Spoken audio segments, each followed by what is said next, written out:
Bom dia, povo de Deus, graça e paz, meu irmão e minha irmã. Que Deus nos abençoe nesse nosso culto ao Senhor, que a nossa expectativa seja confirmada. E a nossa expectativa é de que o Senhor se agrade no nosso momento de culto a Ele.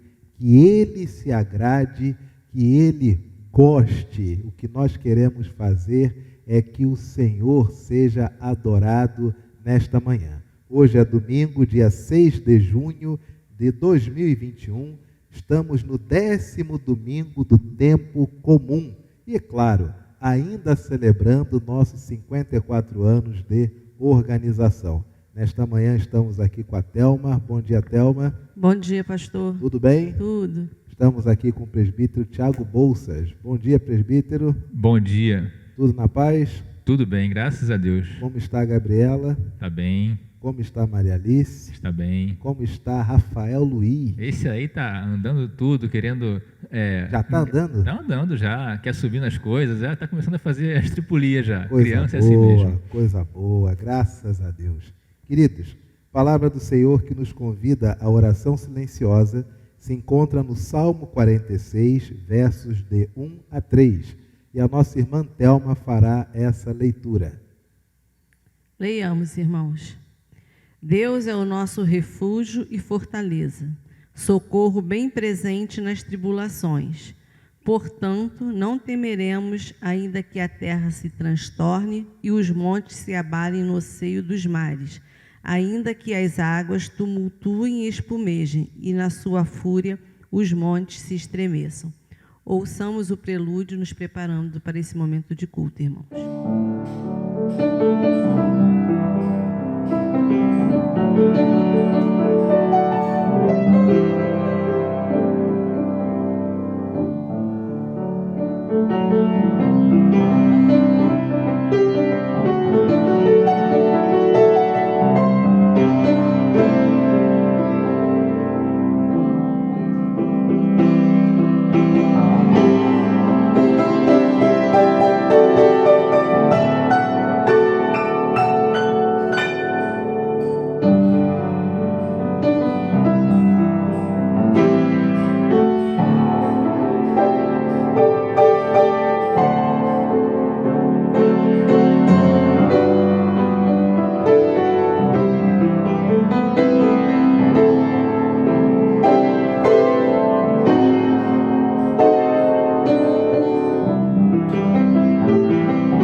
Ouvimos o nosso prelúdio, que nos preparou para este momento de juntos adorarmos ao Senhor. Abra a sua Bíblia no Salmo de número 31, versículos de 1 a 3. É a nossa leitura de adoração, Salmo 31, versos de 1 a 3, que será conduzida pela nossa irmã Thelma Mello.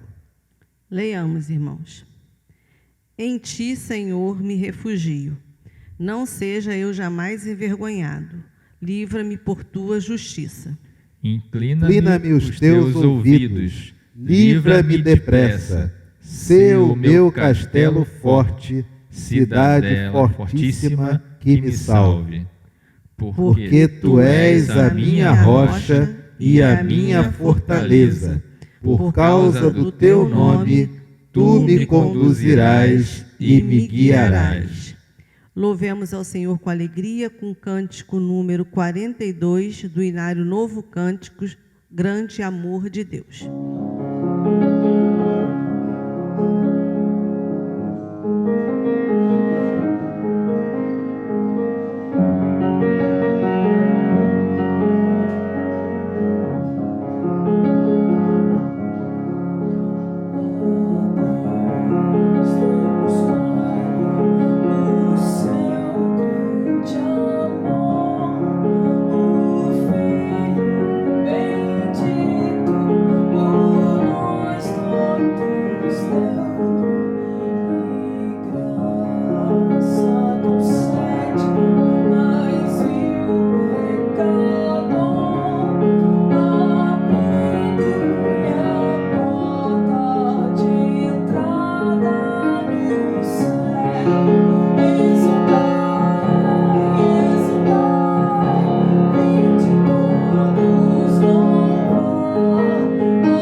Senhor Deus, na Tua presença nessa manhã, para te agradecer, Senhor, pela oportunidade e o privilégio de estarmos na Tua casa e também nos lares, Senhor, prestando o culto que somente a Ti é devido, Senhor.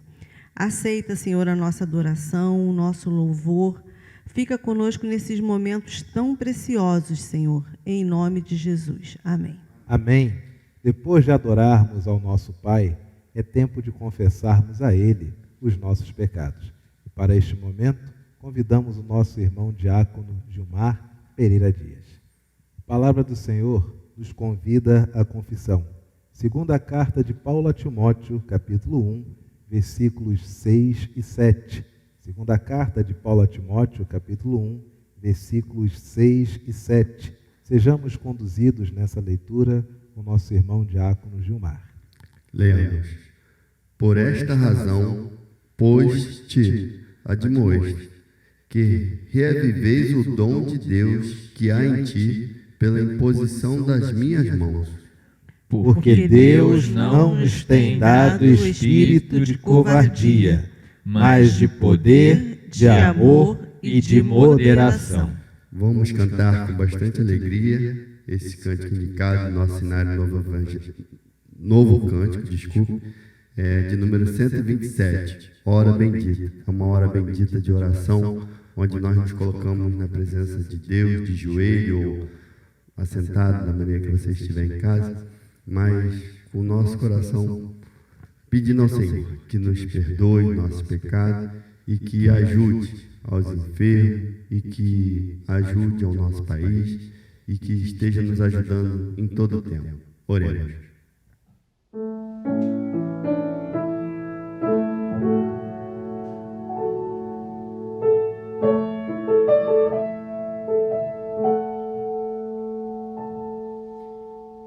Bendita hora de oração que acalma aflito coração, o qual por meio de Jesus não vai suplicar auxílio em nós em tempos de cuidado e dor, refúgio tem em Deus, Senhor, vencendo a dívida da tentação, bendita hora de oração, vencendo a dívida da tentação, bendita hora de oração,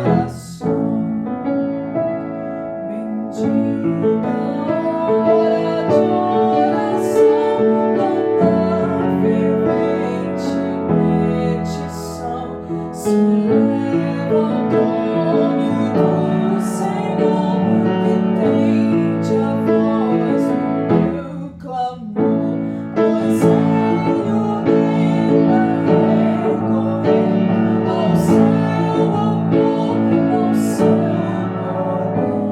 poder, contente sem perturbação, eu busco a hora de oração, contente sem perturbação, eu busco a hora de oração.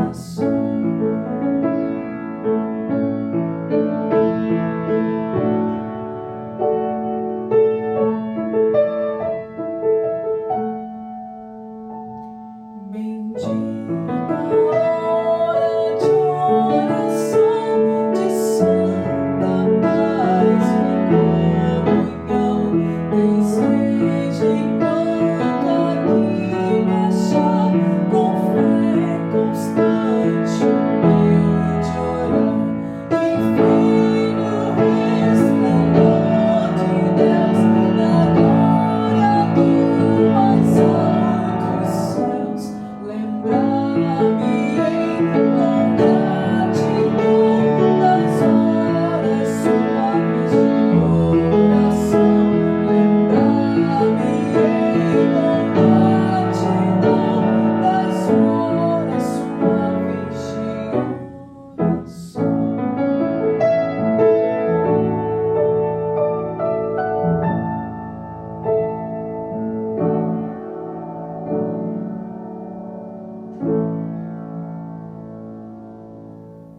Deus maravilhoso, Deus bondoso, de joelho em sua presença, queremos te pedir, Senhor, tenha misericórdia de nós, perdoa nossos muitos pecados, fica conosco, ó Pai, conduzindo nossos passos, nos orientando, nos ajudando. Senhor, esteja com nossos familiares. Ajuda-nos, ó Deus, nessa caminhada tão difícil. A cada momento, Senhor, esteja com a sua mão bondosa e poderosa sobre as nossas cabeças. Esteja também com os enfermos da sua casa. Senhor, que aqueles que estão se recuperando, que o Senhor possa estar ajudando, que o Senhor possa estar com os médicos, orientando, Senhor. Esteja com as pessoas enlutadas. Abençoe, Deus, cada um de maneira especial, conforme o seu querer e a sua vontade. Muito obrigado por tudo, essa é a nossa oração em nome de Jesus. Amém. Amém. A palavra do Senhor nos traz uma declaração de perdão, que se encontra na segunda carta de Paulo a Timóteo, capítulo 1, versículo de número 8, onde eu convido todos nós para que leiamos esta declaração de perdão a uma só voz. Não te envergonhes, portanto, do testemunho de nosso Senhor, nem do seu encarcerado, que sou eu.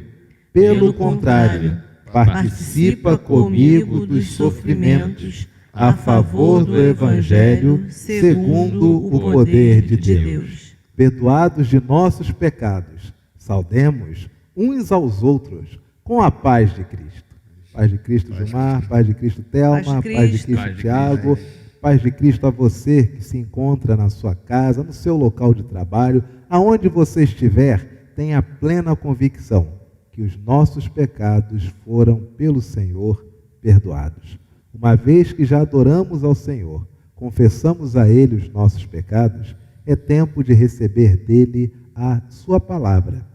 E nós, nesta hora, convidamos nosso irmão presbítero Tiago Bolsas para que possa vir à frente, fazer a oração que pede que o Espírito Santo do Senhor nos ilumine para a compreensão da sua palavra e, ao mesmo tempo, orando não apenas pelo mensageiro desta manhã, mas também orando por cada pastor, por cada missionário, missionária, todos aqueles que também neste exato momento têm a responsabilidade de serem usados pelo Espírito de Deus para nos trazer a palavra de nosso Pai. Oremos esta oração por iluminação. Senhor Deus, nosso Pai, nosso Criador, obrigado, Senhor, pelo dia de hoje, por estarmos aqui, Senhor, mesmo que não estejamos todos no mesmo local, mas estamos aqui, sim, em pensamento, em oração, unidos por Cristo Jesus, orando por Ti, Senhor, Te adorando, confessando nossos pecados e agora, Senhor, nos preparando para receber esta mensagem que vem de Ti, Senhor, que já colocou na cabeça e na boca do pregador, que já abençoaste a ele com a Tua palavra, com os Teus ensinamentos, e que Ele possa nos ensinar, que nós possamos aproveitar ao máximo deste ensinamento, dessa mensagem que vem de Ti para todos nós que somos pecadores, que somos impuros, Senhor, mas que estamos diante de Ti, nos colocando à Sua disposição para que faça o que quiser em nossas vidas, Senhor. Te pedimos também que abençoe outros pastores que estão aí, às vezes missionários também, no Brasil inteiro, em lugares onde às vezes nem chega a internet, Senhor, mas que possam estar levando, Senhor, esta mensagem a cada um de Teus filhos, a cada um de que Tu escolhestes, para que estes também sejam renovados e tocados por Sua palavra. É o que Te pedimos e agradecemos em nome de Jesus. Amém. Amém. Queridos, abramos nossas Bíblias no livro de Hebreus, capítulo 12, verso de número 15. Hebreus, capítulo 12, verso de número 15. E sempre, quando nós encerramos um mês de aniversário, um mês de festividades, é importante fazer uma reflexão. E a reflexão, ela é muito simples.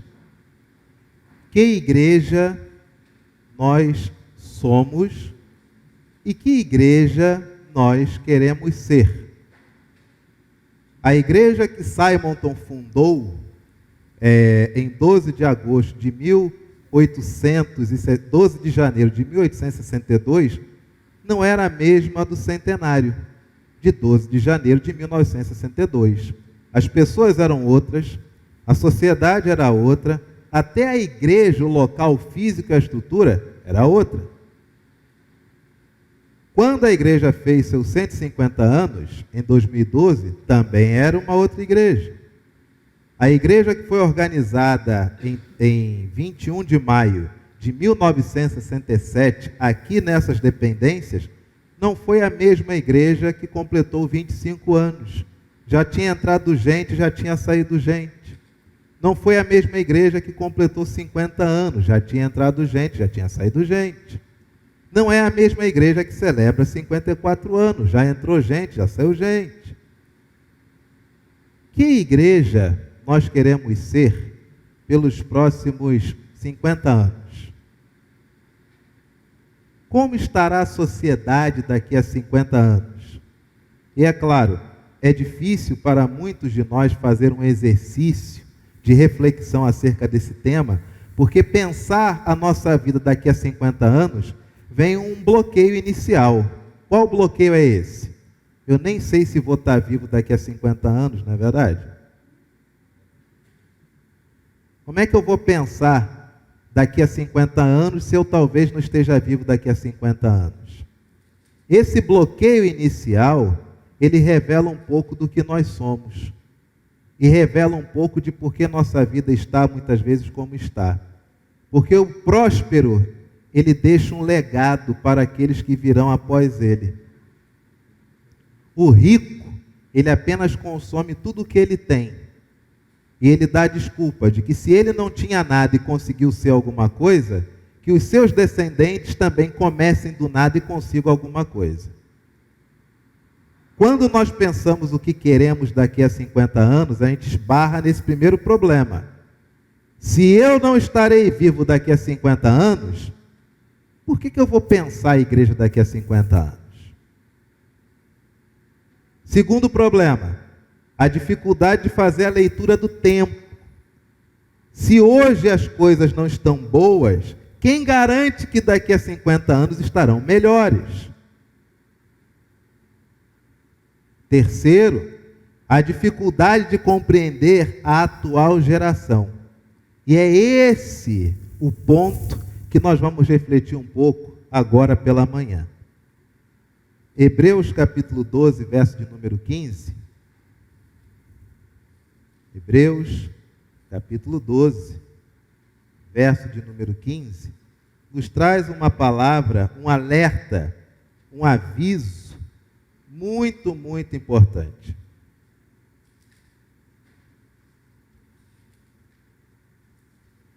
Hebreus 12, 15.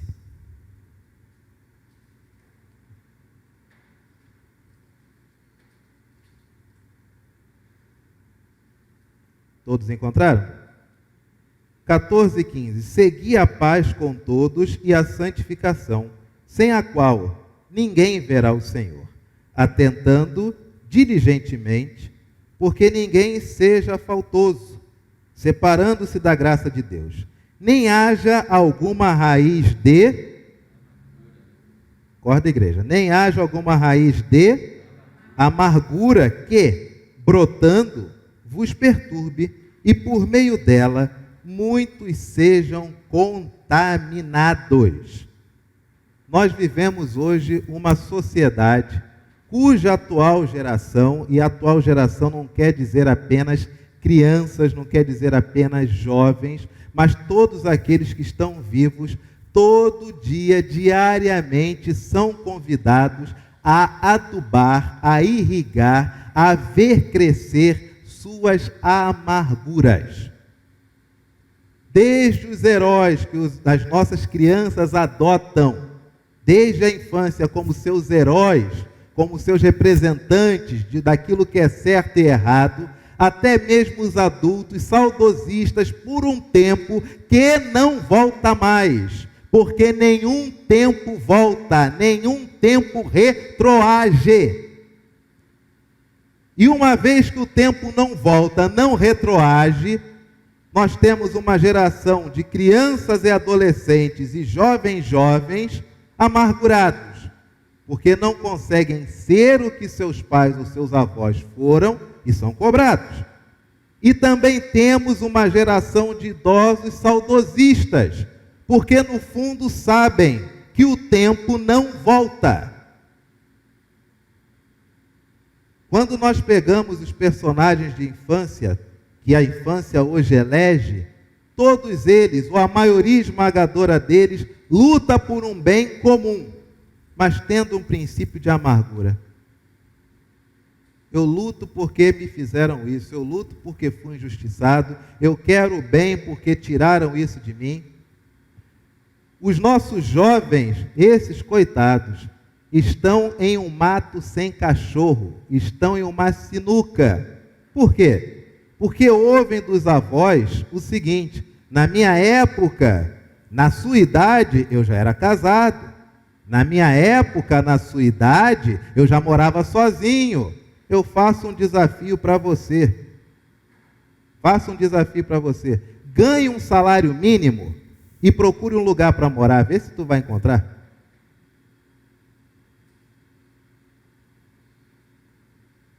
Muitos idosos dizem: na minha época eu já estava trabalhando. Tenta passar em um processo seletivo de um emprego hoje. Você quer comparar os níveis dos concursos de antigamente com o nível dos concursos de hoje? Você quer comparar os processos seletivos da década de 40, 50, 60, 70 e 80? Se é que na década de 40 já havia processo seletivo. Você quer comparar com os processos seletivos de hoje? Você ainda tem seu material escolar de quando você era da primeira série? Pega o seu material escolar e compara com o da primeira série de hoje.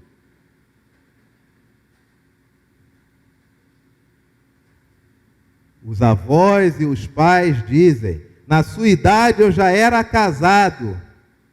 Como é que as pessoas hoje casam sem emprego, gente? Se você for pai, aí sim sua vida vai dar jeito. Olha o axioma: o indivíduo não mora sozinho, o indivíduo não tem emprego, mas os pais dizem: sua vida só vai mudar quando você for pai.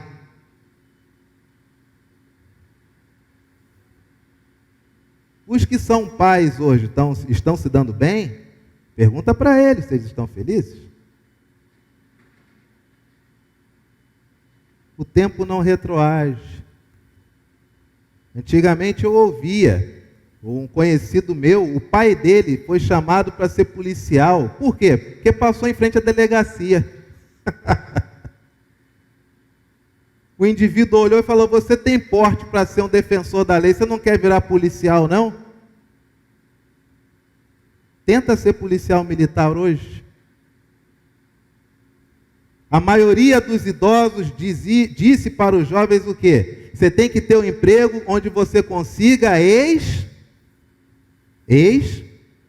estabilidade.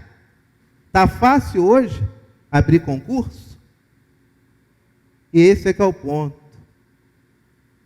Porque jovem, quando busca estabilidade, ele abre mão da única coisa que ele tem que o idoso não tem: força. Você pode não ter um emprego estável, mas você pode ter 2 empregos onde você rale pra caramba. Porque você é jovem, você é forte. Mas quando o idoso diz: você tem que ter estabilidade, aí você trava ele para estudar o dia todo, para um processo seletivo mortal. E os concursos hoje sequer estão abrindo. Isso gera na atual juventude, sabe o quê? Amargura. Porque o tempo todo o indivíduo ouve que na época do avô, o avô já tinha feito tal coisa. Na época do pai, o pai já tinha feito tal coisa. Eu faço um desafio a vocês. Essa ficha, tá, gente? Ela me caiu há pouco tempo. Isso é recente. Mas eu faço um desafio a vocês. Vamos imaginar o seguinte: você é o pastor. Você tem o privilégio de pastorear uma ovelha semelhante a você. Você é o pastor. Você trabalha aqui na Alzira Brandão 135. Aí você está ali, como sempre, ali no pátio, conversando com o Zé Carlos, conversando com o Gilmar, conversando com a Thelma. Aí o Anderson, que não é pastor, mas está sempre vindo para ver qual é a boa, tem alguma novidade, quem fez o quê, etc e tal. Aí, de repente, você como pastor, chega um indivíduo ali, um jovem, nas grades, e diz o seguinte: Com licença, eu queria falar com o pastor da igreja local. Só dele usar esse termo, igreja local, você já vê que estudou. Pois não? Ah, reverendo Roldão, reverenda Ângela, reverenda Joana, reverenda Paulinha, reverendo Luciano, bom dia. Meu nome é José. E me caiu a ficha que com 17 anos eu não sou ninguém. E me caiu a ficha que o homem só é o que ele tem. O homem, ele tem que ter nível superior, tem que ter educação, tem que ter emprego, tem que ter dinheiro. Se ele não tiver nível superior, educação, emprego e dinheiro, ele é nada. Me caiu a ficha com isso. E me caiu a ficha também que você só consegue realmente galgar um espaço na sociedade como homem, tendo esses 4 elementos, com 30 anos. E me caiu a ficha, lendo Provérbios, que você primeiro tem que construir-se para depois constituir família. Reverendo, reverenda, eu gostaria que essa igreja me auxiliasse a que eu pudesse me construir como homem, para que aos 30 anos eu pudesse constituir minha família e seguir em frente. Você saberia por onde começar? Você saberia? Não, uma pergunta, igreja. Uma pergunta, porque às vezes fica muito retórico, né? O pastor se acha o dono da verdade. Você saberia? Se você disser para ele, volte amanhã que nós vamos te matricular em um pré-vestibular. Aí ele vai dizer, oh, desculpa, é que os pré-vestibulares agora não estão presenciais, estão online. E eu não tenho computador que acompanhe as aulas online. O que você faz? A junta diaconal vota pagar 1 ano de net, claro, para ele poder ter acesso à internet? Louvado seja Deus, bênção. E aí você marca com ele amanhã, aí ele vai dizer, desculpa, para eu poder estar aqui, eu tive que dormir na rua de ontem para hoje, porque no local onde eu moro, não há mais linha de ônibus, foram cortadas. E nós estamos acompanhando os noticiários, nós sabemos que é o quê? Verdade. Aí você faz o quê? Você leva para sua casa? Liga para alguém da junta diaconal para ver se pode hospedar na sua casa? E aí você diz, olha, também é necessário tratar da sua psique. Eu tenho conhecimento que a Estácio de Sá, ela tem polos que lidam com psicologia, psicanálise, psiquiatria de forma gratuita, é aqui pertinho da igreja. Aí ele vai dizer, reverendo, a Estácio que fica aqui na Barão de Tapajipe, ela vai parar de funcionar. Ah, mas no centro da cidade você pega o trem e você para lá direto na central, só ir a pé. Aquela da Presidente Vargas, reverendo, também vai parar de funcionar. Meu filho, peraí. Mas sem estudo você realmente não é ninguém. Vamos fazer o seguinte. Como é que eu posso fazer, hein? Acabou o assunto.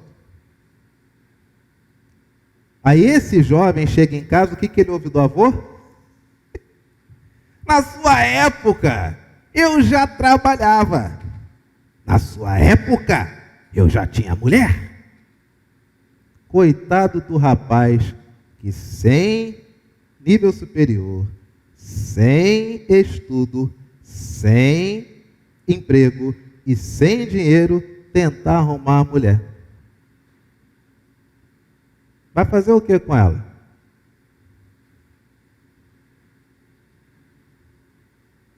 Isso tem gerado nos jovens uma amargura, um ressentimento. Fora que os avós muitas vezes falam isso e não falam por má vontade, não. Também é necessário fazer aqui a meia-culpa, que o avô e a vovó não falam isso por maldade, não. É porque na época deles realmente foi assim. Mas hoje já não é mais assim. Na época deles o governo fazia uma promoção, você rodava o Brasil inteiro, o diesel era baratinho. Roda o Brasil inteiro hoje. Na época, progresso, construção da Ponte Rio-Niterói, construção do elevado a Paulo de Fronten. Cadê isso hoje? Na época, entrava, passava em uma faculdade para ser engenheiro, qual era o seu status no futuro? Você vai ser engenheiro, você vai ser bacana, rapaz. E já se deu bem na vida já, você vai ser engenheiro.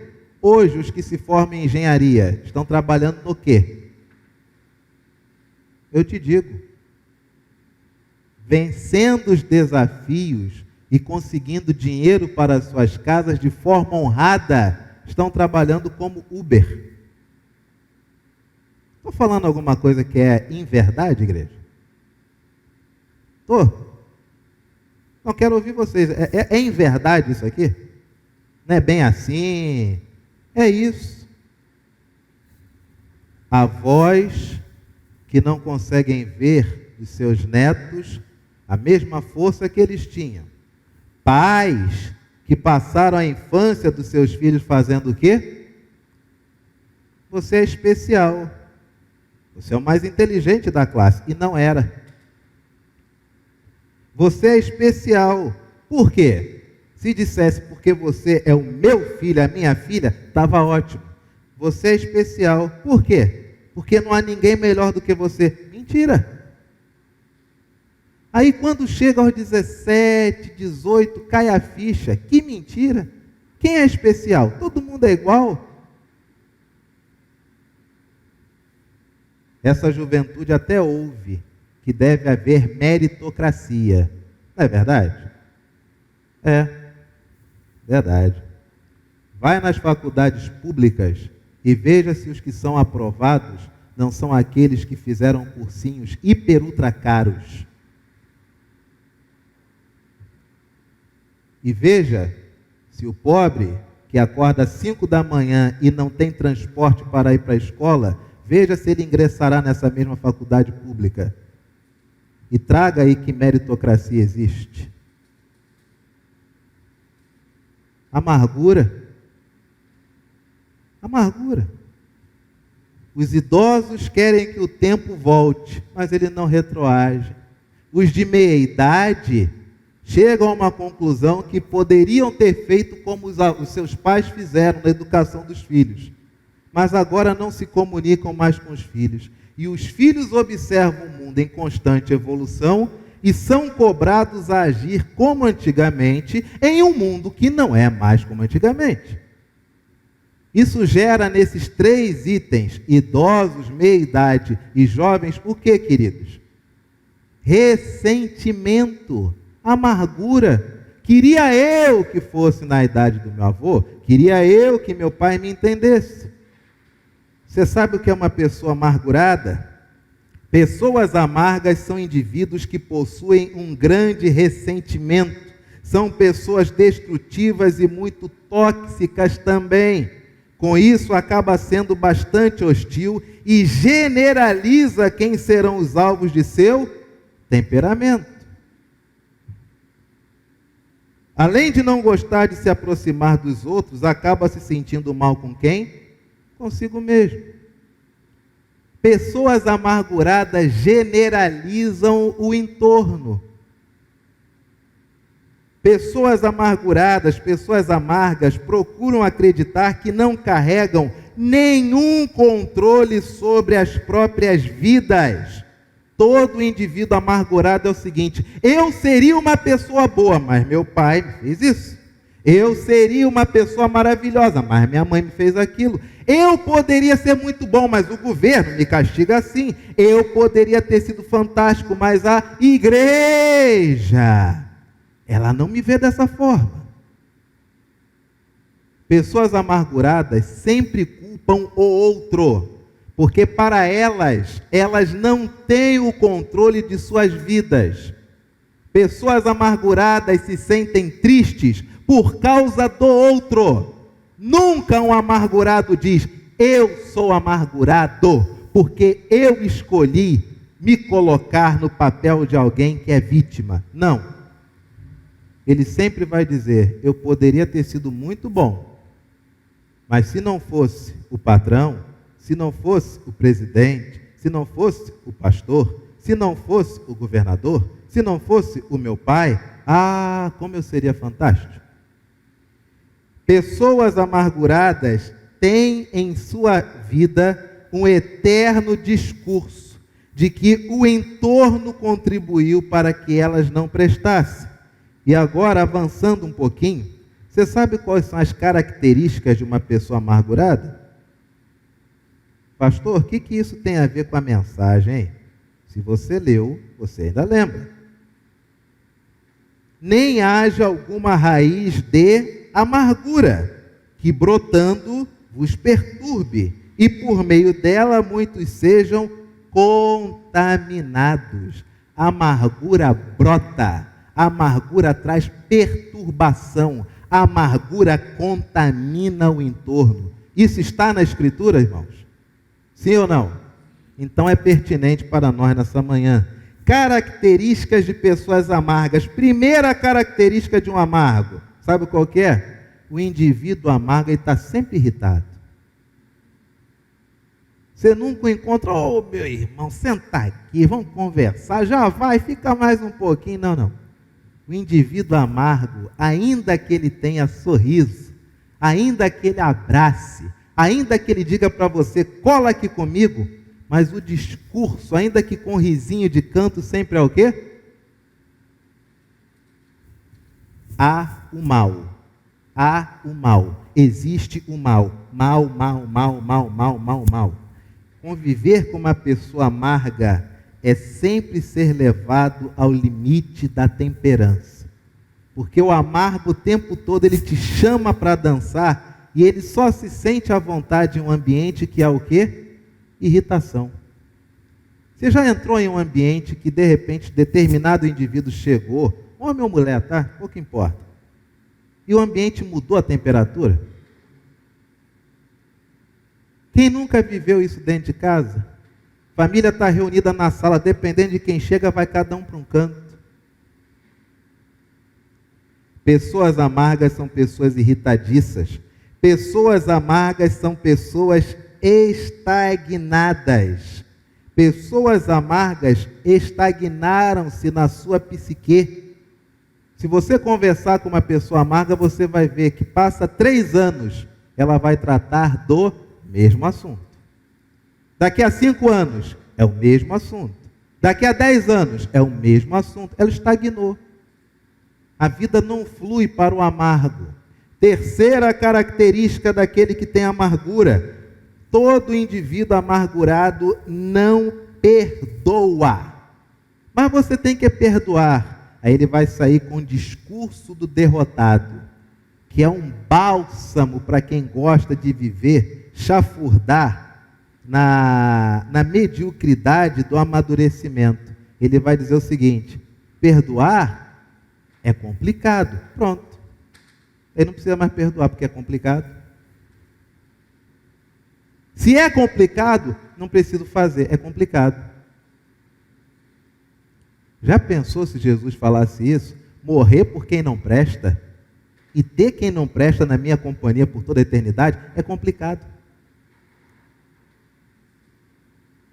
Aí nós diríamos: não, Senhor, mesmo assim, leva o cravo na mão por mim, porque eu tento ser bonzinho.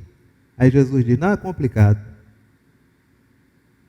Esther, outra característica do indivíduo que é amargurado: todo amargurado é impaciente. É uma ansiedade, um desejo de ver resolvido uma situação que não se resolve, porque ele que não faz. Percebe? Mas é uma sensação assim de que o indivíduo não cabe no ambiente. E ao mesmo tempo, todo amargurado tem iniciativa, Esther, mas não tem, sabe o quê? Acabativa. Ele inicia, mas ele não acaba. No meio do caminho ele arruma um problema, bota na conta do outro. Nem que o outro seja o diabo. Outra característica do amargurado: o todo amargurado não consegue perdoar-se. O amargurado não diz: eu errei, eu fiz o que não era para fazer, pequei contra o céu e contra meu próximo, não sou digno que meu próximo fique ao meu lado. Ele não faz isso. Muito pelo contrário. Ele até diz que errou, mas ele só errou por quê? porque o outro forçou ao erro. Todo amargurado é desencantado. Já que se mostram tão desencantados com a vida e os outros, eles acabam não se importando com os demais. Aí vem a pergunta inicial. Igreja, por que nós não pensamos a igreja para os próximos 20 anos? Será que é porque nós achamos que não estaremos vivos até lá? Ou porque a amargura nos impede de querer deixar uma igreja firme e sólida para quem virá depois?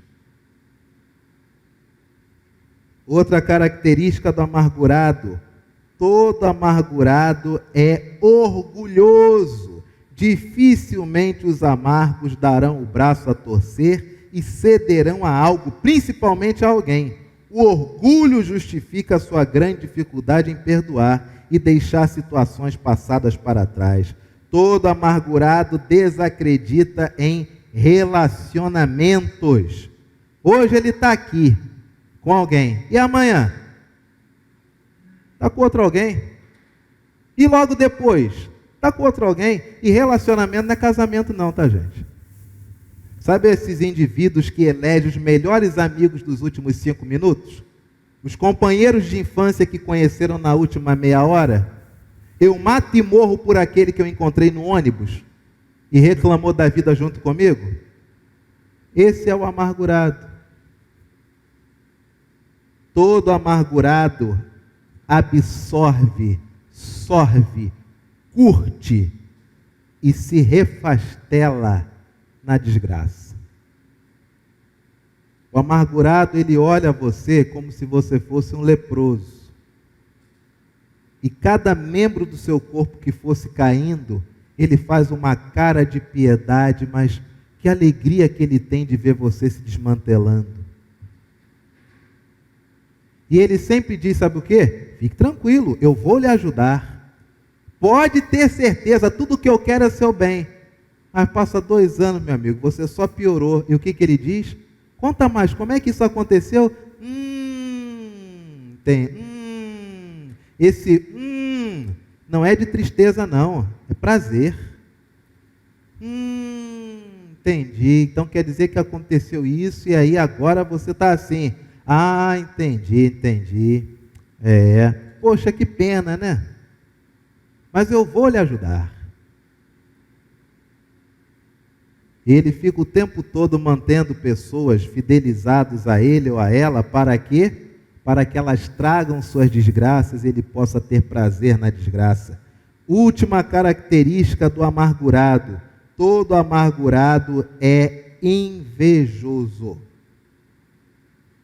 Todo amargurado é invejoso. Ele não consegue dizer que existe uma outra pessoa na sua área melhor do que ele. Não consegue. Ele sempre vai querer não ter a mesma qualidade daquela pessoa. Ele sempre tentará ser aquela pessoa. Queridos, amargura, a palavra do Senhor nos diz, Hebreus, agora ficou mais fácil nós entendermos por que Hebreus usa esse termo, em Hebreus capítulo 12, verso de número 15. Raiz de amargura, para que brotando vos perturbe. O indivíduo amargurado é um indivíduo perturbado. Você convive com alguém amargurado? Ah, meu querido, dá linha na pipa. Porque você não está percebendo, mas você está se acabando. A amargura traz perturbação, e por meio dela muitos sejam contaminados. Se você poupa o amargurado, você está pedindo para que o ambiente fique contaminado. E um monte de gente começa a bater biela e fica zureta, ressentido, chateado, triste, cansado. Por quê? Porque a mola mestra do ambiente tem sido qual? A amargura. E detalhe, que o autor de Hebreus está falando com um povo que caminha, que pertence a uma igreja. Uma lição dessas que deveria ser falada em todo RH pelo menos uma vez por mês. Pastor, já me convenci no meu íntimo, não vou falar alto, que eu tenho um pouquinho só, pastor, só um pouquinho, tiquinho, um cadinho, um naquinho de amargura, um naquinhozinho, sim.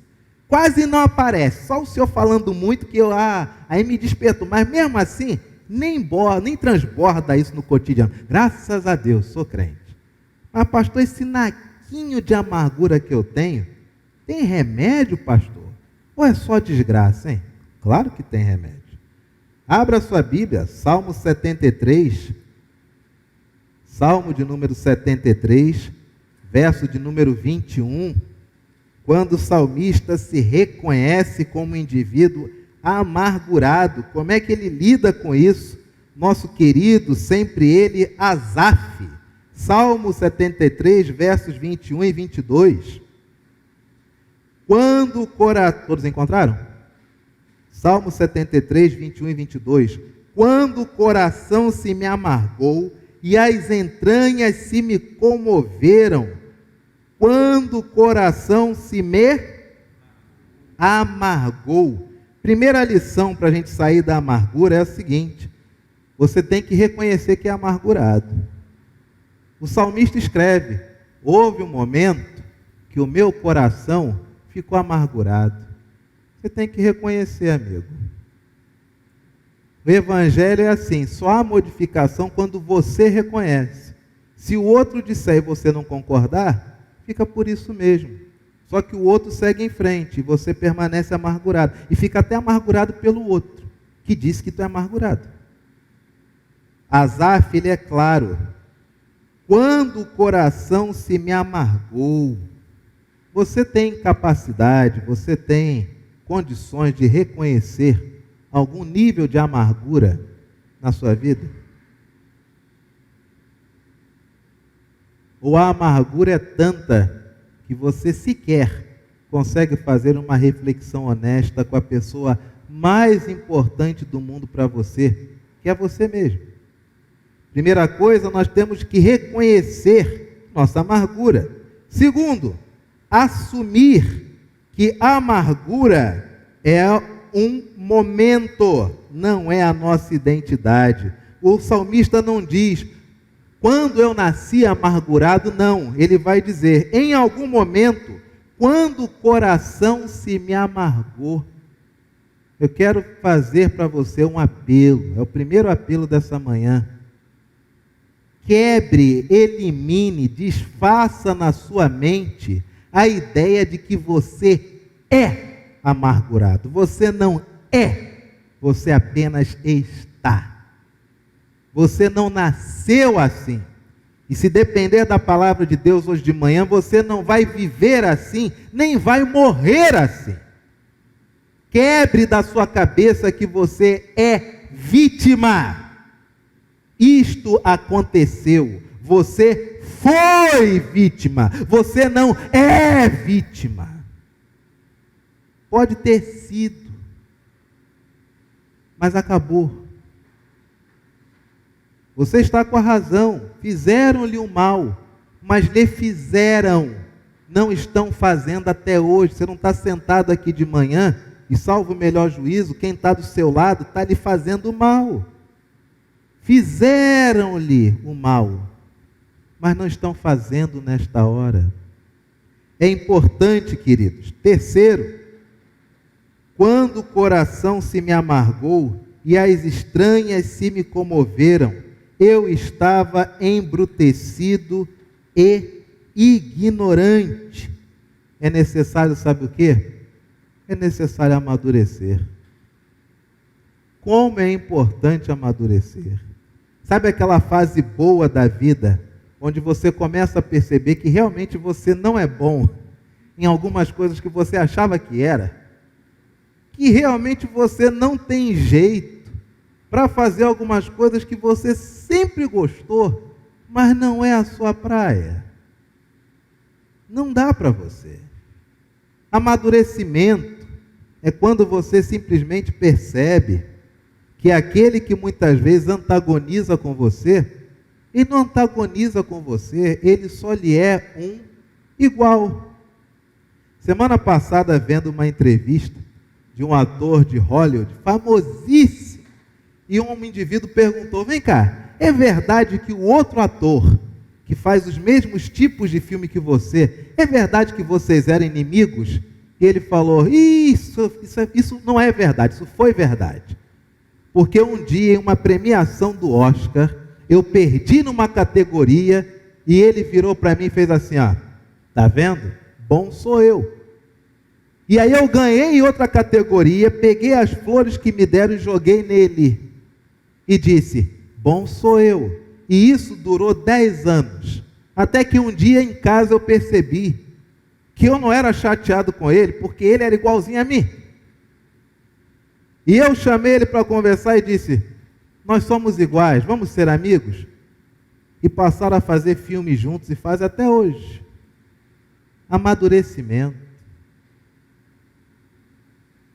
É um estágio difícil. Paulinha, Esther, vocês, Maria Alice, vocês que são as mais novinhas aqui nessa manhã, minhas filhas, queiram amadurecer, porque vocês podem crescer e vocês terão corpo adulto, terão carro, terão casa, terão marido, terão filhos, mas podem permanecer com a mesma mentalidade de uma criança de 6 anos, de uma criança de 9, 10 anos, de uma adolescente de 12, 13 anos. Amadureçam, minhas filhas. O mundo não trata bem a ninguém que não busque querer ser tratado. Até o que se dá bem nas costas dos outros cai. Nenhuma de vocês é especial porque vocês têm superpoderes. Vocês são especiais porque são filhas de seus pais. E isso nenhuma outra pessoa, salvo seus irmãos, tem esse privilégio. E fim, vocês são inteligentes? Claro que são. Vocês podem fazer mais, sempre poderão, se acreditarem em vocês. Mas se quiserem competir com o coleguinha, estão fadadas ao fracasso. Porque o colega não tem nada a ver com você. Você tem tudo a ver com você mesmo. Amadurecimento, minhas filhas, amadureçam. Para nós deixarmos a amargura, nós temos que reconhecer que somos amargurados. Não devemos assumir a identidade de um amargurado. É necessário reconhecer que é necessário amadurecer. Olha o que o salmista diz: quando eu estava embrutecido, quando eu era alguém que não queria amadurecer, quando eu estava embrutecido e ignorante. Para largar a amargura, é necessário reconhecer que precisa o quê? Aprender. Aqui o Brasil, infelizmente, é um dos poucos países onde ignorância é vista como autoridade. Vocês já pararam para perceber isso? O indivíduo diz, olha, tem um grande cantor chamado fulano de tal. Qual é a resposta do ignorante? Quem? Nunca ouvi falar de fulano de tal. Pronto. Aí ele acha que é superior, porque é ignorante.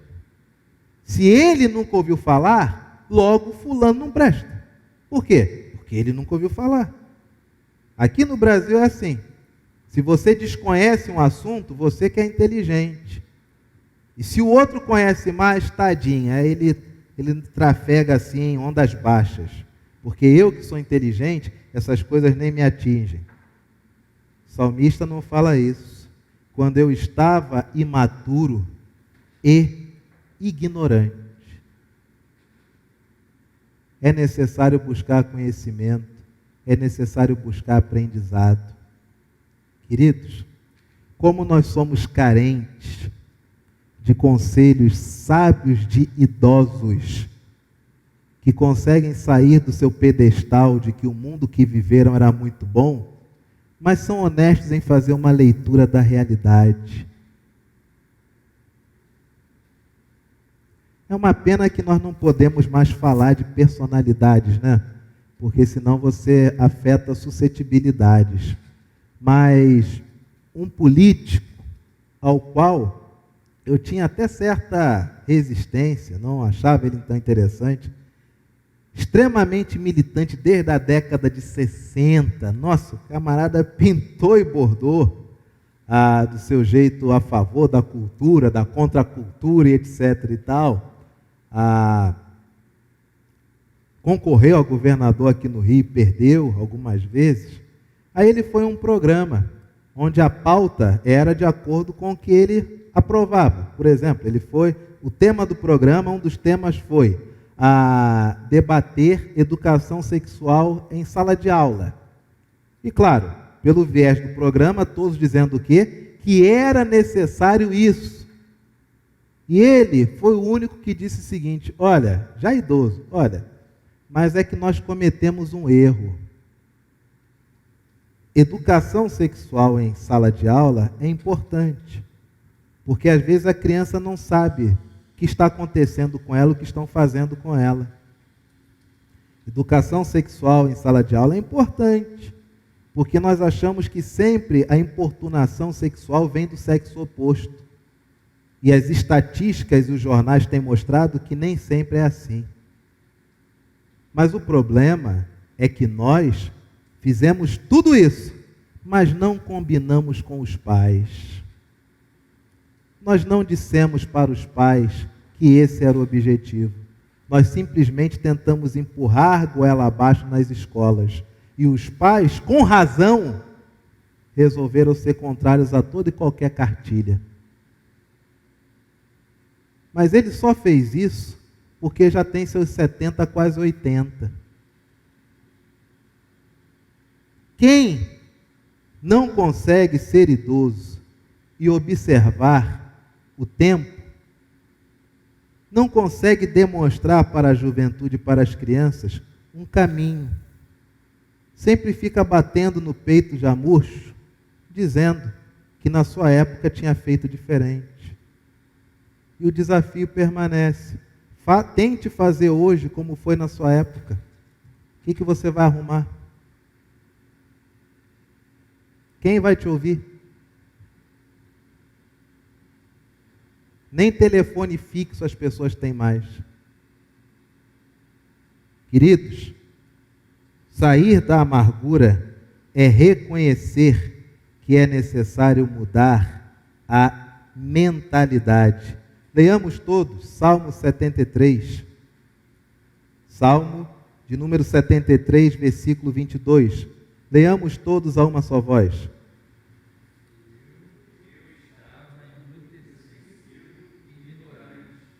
Era como o salmista diz, a amargura me faz ser um indivíduo que não quer amadurecer, que não quer aprender e me transforma em um indivíduo irracional. Quando nós começamos a mensagem hoje de manhã, eu suscitei que vocês fizessem um esforço de raciocínio. Sabe por quê? Porque o amargurado nem esforço de raciocínio para compreender as coisas ele faz. O salmista diz que o amargurado, ele se comporta como uma pessoa irracional. Por isso que para abandonar a amargura é necessário adquirir uma nova mentalidade. As coisas não são como eram, fato. Precisamos aprender, fato. Precisamos deixar algo firme e sólido para os que virão após nós, fato. Precisamos utilizar as ferramentas do nosso tempo para conquistar, para fazer levar o Evangelho às pessoas que agora nos ouvem, fato. É necessário mudar a mentalidade, porque se o motivo da não reflexão for a amargura, o salmista trata o amargurado como alguém, e ele próprio foi, e ele se declara como se estivesse sendo o tempo todo irracional. Pastor, já entendi. E existe uma coisa que é o oposto da amargura para eu começar a trabalhar isso? Claro, meu filho. Existe uma coisa chamada contentamento. Abra sua Bíblia em Hebreus capítulo 13, verso de número 5, para nós encerrarmos. Hebreus capítulo de número 13, verso de número 5. Todos encontraram? Seja a vossa vida sem contentai-vos com as coisas que tendes, porque ele tem dito: de maneira alguma te deixarei, nunca jamais te abandonarei. Você quer abandonar a amargura? O salmista diz: uma coisa peço ao Senhor e a buscarei. Deus é o meu refúgio e fortaleza. Quer abandonar a amargura? Busca o contentamento. O que é o estoicismo? Senão a filosofia que diz que eu tenho que achar que aquilo que me vem, aquilo que está, é o que tem e é o que há. Contentamento.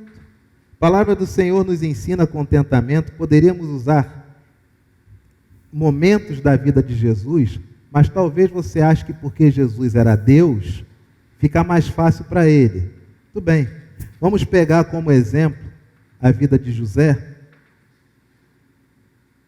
José, quando é vendido como escravo, o que acontece com ele? Ele vai trabalhar como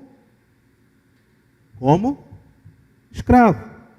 Ele se suicida no processo, botando na conta dos irmãos a desgraça que a vida dele se tornou? Não. O que tem para hoje é garimpo. Aí, de repente, ele é alçado pelo seu patrão para tomar conta das coisas do patrão. Aí ele trabalha como administrador.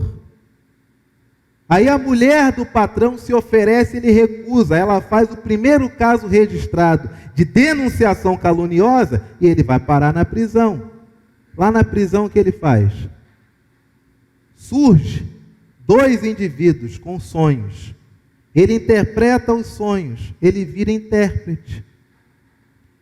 Um diz que vai tentar revogar a sentença dele, mas esquece. E José na prisão se torna o que da prisão? O amargurado, o ex-playboyzinho que virou escravo, o preso sendo inocente, se torna um administrador.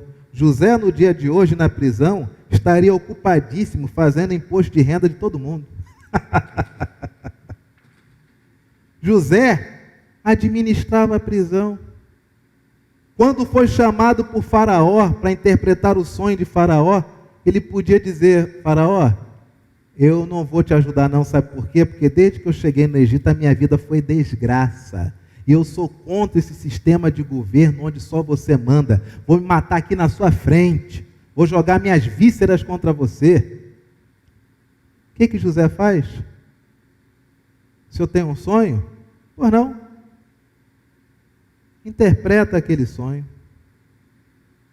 E Faraó diz: o que você está dizendo vai acontecer? Ele diz: vai.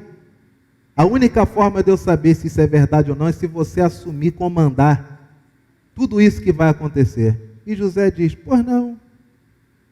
Contentamento é o que tem. Então vamos embora. Mas quantas vezes na nossa vida você está há 30 anos esperando um perdão que nunca vai vir, que ninguém tem nada a ver contigo e não está nem aí para você? Larga a amargura, meu irmão. Largue a amargura, minha irmã. Os homens e mulheres que estão nas Escrituras como exemplos positivos somente o são, porque aprenderam a viver contente em toda e qualquer situação. Amada igreja, recebemos a palavra do Senhor.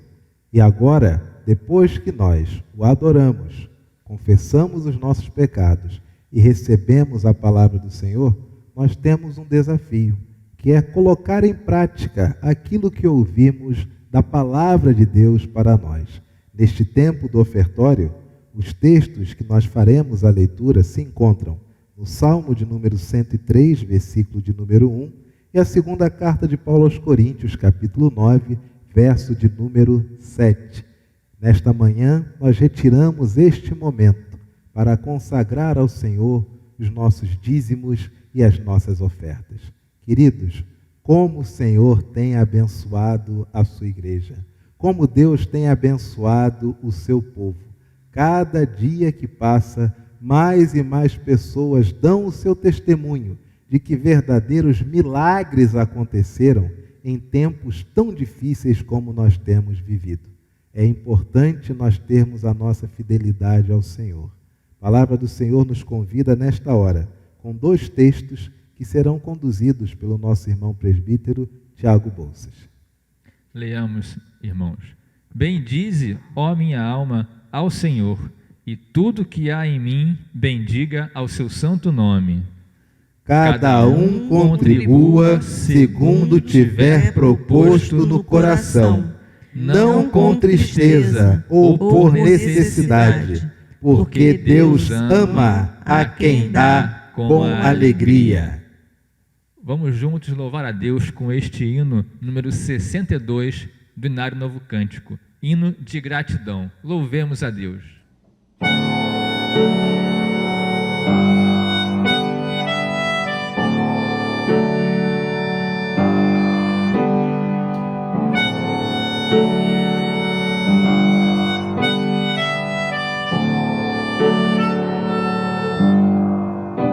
Graças te dou por tudo que fizeste, primeira salvação em meu Jesus. Graças te dou por tudo que fizeste, por este pecador salvo na cruz. Graças, graças, mil graças a ti, meu Salvador. Graças, graças, mil graças por teu precioso amor. Eu te agradeço a bênção do trabalho e do meu lar que alegra o meu viver. A coração batendo quando falho, provando teu amor pelo meu ser.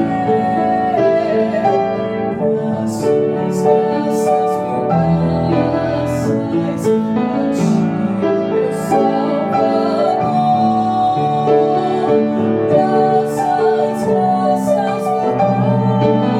graças por teu precioso amor.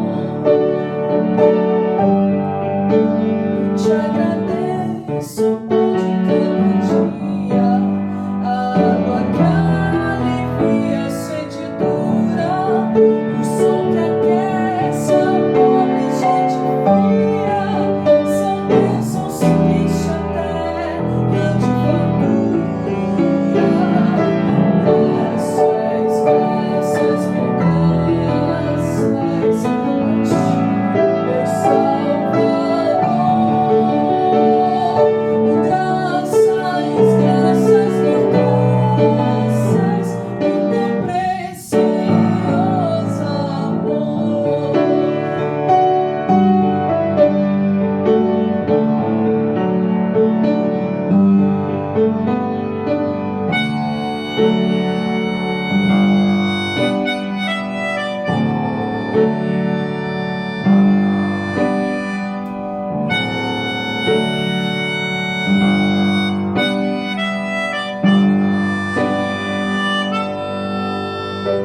Eu te agradeço, ó Pai, os meus amigos e os inimigos também. Eu te agradeço, sou grato por vitórias em perigos e outras bênçãos que eu não mereço. Graças, graças, mil graças a ti, meu Salvador. Graças, graças, mil graças por teu precioso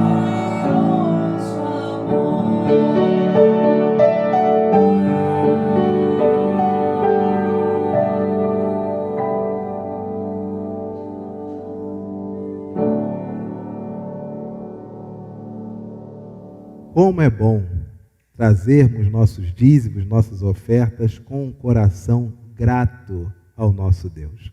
Tudo isto que fizemos, desde que o culto começou, é para a honra e glória do nosso Senhor. E agora nós vamos orar pelo nosso irmão, pelo casal missionário Norton e sua esposa Eliane, que são lá de Ribeirão do Pinhal, no Paraná. Norton e Eliane, Ribeirão do Pinhal, no Paraná. Oremos, agradecendo ao Senhor os nossos dízimos e nossas ofertas, com nosso irmão presbítero Tiago Bolsas. Senhor Deus, nosso Pai, nosso Criador, obrigado, Senhor, mais uma vez por estarmos aqui em Tua casa, Senhor, mesmo que às vezes virtualmente, Senhor, porque a Tua casa é onde há os Teus filhos que são escolhidos por Ti, Senhor. Então abençoa nossas casas, nossos lares, torne nossos lares também locais de culto a Ti, Senhor. Separe um momento para estes locais, que sejam locais de cultos para Ti, Senhor. E também, Senhor, não nos esqueçamos de contribuir com a Tua obra, Senhor, de dar um pouco de volta a Ti, Senhor, a Tua obra, o que Tu nos dá de tantas bênçãos. Te pedimos que abençoe, né, as vidas das pessoas que estão aqui ofertando neste momento, nesta semana, dizimando, Senhor, colocando suas vidas à disposição da igreja, da Tua igreja, Senhor, qualquer igreja que seja Tua, né, de Cristo. Te pedimos que abençoe especialmente o obreiro Norton e Eliane, lá no Paraná, que estão fazendo um trabalho também missionário, levando Tua palavra a quem está buscando a Ti, Senhor, a quem Tu já escolheste, já colocaste na cabeça, né, na mente, nos corações, mas eles estão buscando essas almas para que sigam a Ti, que sigam os Teus ensinamentos e os Teus preceitos. É o que Te pedimos, agradecemos, muito gratos por Ti, Senhor, neste momento, em nome de Jesus. Amém. Amém.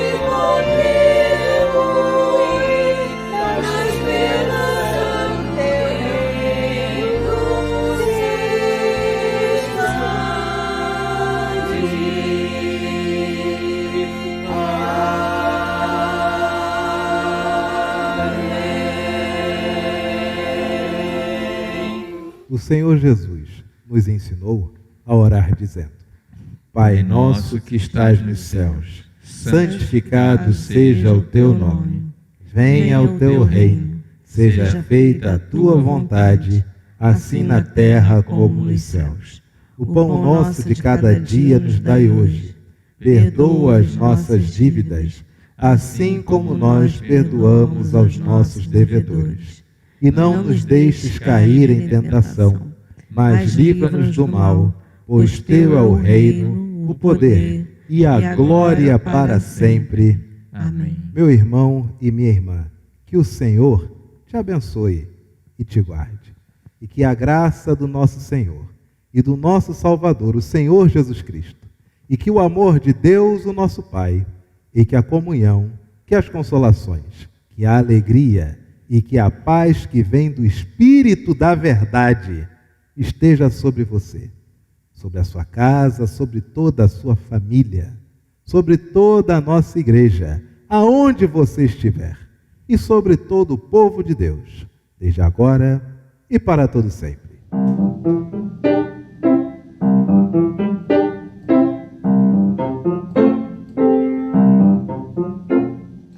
Grande Deus em paz agora, despedindo-nos, Senhor, certos de fluir as bênçãos que provém do Teu amor.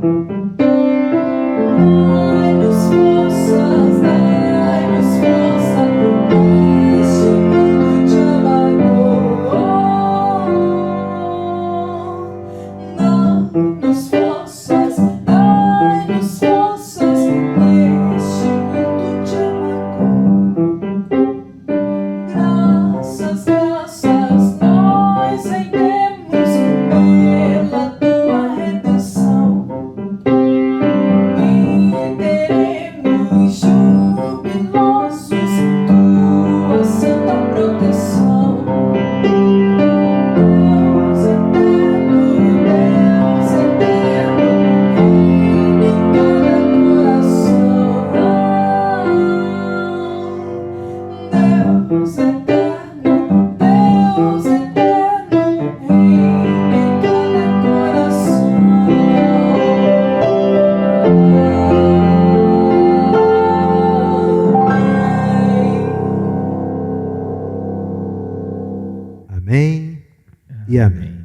Queridos, que bênção é nós estarmos juntos, agradecendo ao Senhor por mais um dia. Quero fazer alguns destaques nesta hora de culto. Primeiramente, hoje à noite nós temos o nosso culto vespertino. Ele está em um formato menor, com um louvor, a mensagem trazida por um irmão oficial presbítero, logo após a bênção e mais um cântico no poslúdio.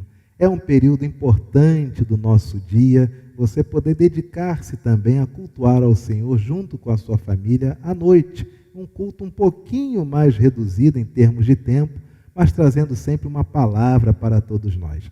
Segundo destaque que eu quero fazer é o seguinte: aos papais queridos, amados, aos pais, às mães, vovô, vovó, você que tem o seu filho, seu neto, sua neta, sua filha como sócio da UCP Tijuca, dá aquele lembrete para ele de que todo sábado às 5 da tarde a UCP se reúne para aprender com os tios da UCP mais da palavra do Senhor. E as crianças não têm, nem todas, aliás, têm aparelho celular, né, Tiago? Nem todas conseguem pegar o celular, ter um próprio aparelho, e algumas ainda não têm noção de tempo, de saber que já é sábado, já são 5 horas, que é a reuniãozinha da UCP. Então, papai, mamãe, não deixe de incentivar o seu filho a participar da UCP. É muito importante para o processo de crescimento na intimidade com o Senhor. A nossa UPA com as suas reuniões presenciais, a nosso MP também reunindo-se aos sábados, Coral se reunindo para orar às quintas-feiras, Junta Diaconal fazendo suas reuniões, SAF se reunindo sábado e também às quartas-feiras, nossa escola dominical com nossos professores Augusto, tia Márcia, que está de férias. Nossa igreja, ela segue a sua caminhada. Nós desejamos que você permaneça abençoado pelo Senhor. E lembre-se, naquilo que você necessitar, a Igreja Presbiteriana da Tijuca fará de tudo, dentro das possibilidades que o Senhor nos traz, para poder ajudar. Que o Senhor te abençoe e te guarde. Tiago, vamos nos despedir. Nem dá vontade, né? Nem dá vontade da gente se despedir. Mas vamos nos despedir desse povo querido, desejando um excelente domingo a todos. Bom domingo a todos, uma boa semana e a paz de Cristo esteja com todos. Amém. Graças, graças, mil graças a ti, meu Salvador.